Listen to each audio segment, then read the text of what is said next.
শহর কলকাতা শুধু ইটকাট পাথরের শহর নয়, এই শহর গড়ে উঠেছে হাজারো স্বপ্ন, হাজারো সংগ্রাম আর অসংখ্য সাধারণ মানুষের দৈনন্দিন পরিশ্রমে। ভোরের কলকাতা যখন চোখ মেলতে শেখে, ঠিক তখনই এক নতুন দিনের স্বপ্ন নিয়ে হাওড়ার ফুলবাজারের উদ্দেশ্যে বেরিয়ে পড়েন ফুল বিক্রেতা মৌসুমী দে। নমস্কার, আমার নাম মৌসুমী দে। আমি পূর্ব মেদিনীপুর থেকে এসেছি। আমার শাশুড়ি, ননদ এবং আমার স্বামী পূর্ব মেদিনীপুর পালপাড়াতেই থাকে, কিন্তু আমি বিধাননগর কলকাতাতেই থাকি। আমি ফুটপাতে দোকান করি, ফুলের দোকান।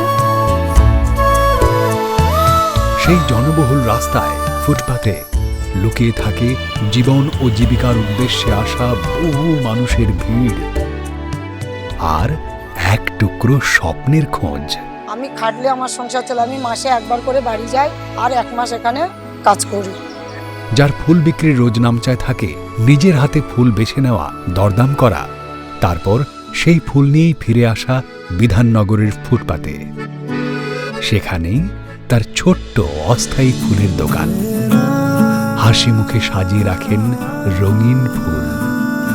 হয়তো অনেকেই একগুচ্ছ ফুল কিনে বাড়ি নিয়ে যান, কিন্তু সেই ফুলের আড়ালে লুকিয়ে থাকে একজন স্ত্রীর নিরন্তর লড়াই।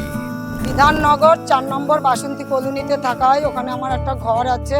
আমি আর আমার অসুস্থ স্বামী নিয়ে আমি সংসারটা কষ্ট করে চালাচ্ছি। স্বামীর কিডনির সমস্যা, সংসারের দায়িত্ব, সব কিছুর মাঝেও হাল ছাড়েননি মৌসুমী। ওনার চিকিৎসা, ওনার ডাক্তার দেখানো, ওষুধ খাওয়া সব আমার উপরেই নির্ভর করেই আমার সংসার চলে। আজ তার একটাই ইচ্ছে, দোকানটাকে একটু গুছিয়ে নেওয়া আর স্বামীর চিকিৎসাটা ঠিকমতো করানো। আমি লাখ টাকা লক্ষ্মী লাভে যদি 1 লাখ টাকা জিততে পারি, তাহলে আমার স্বামীকে সুস্থ করাবো। আমার স্বামী অসুস্থ, আর আমার দোকানটা ঘিরবো, দোকানটা চারদিকে খোলা। এই স্বপ্ন নিয়ে লাখ টাকার লক্ষ্মী লাভে মৌসুমী দে। মৌসুমী দি লক্ষ্মী লাভের মঞ্চে মৌসুমীকে পারবে তার জীবনে নতুন আশার রং মিশিয়ে নিতে। দেখুন লাখ টাকার লক্ষ্মী লাভ সিজন 2 প্রতিদিন সন্ধ্যে 7টায় সান বাংলায়।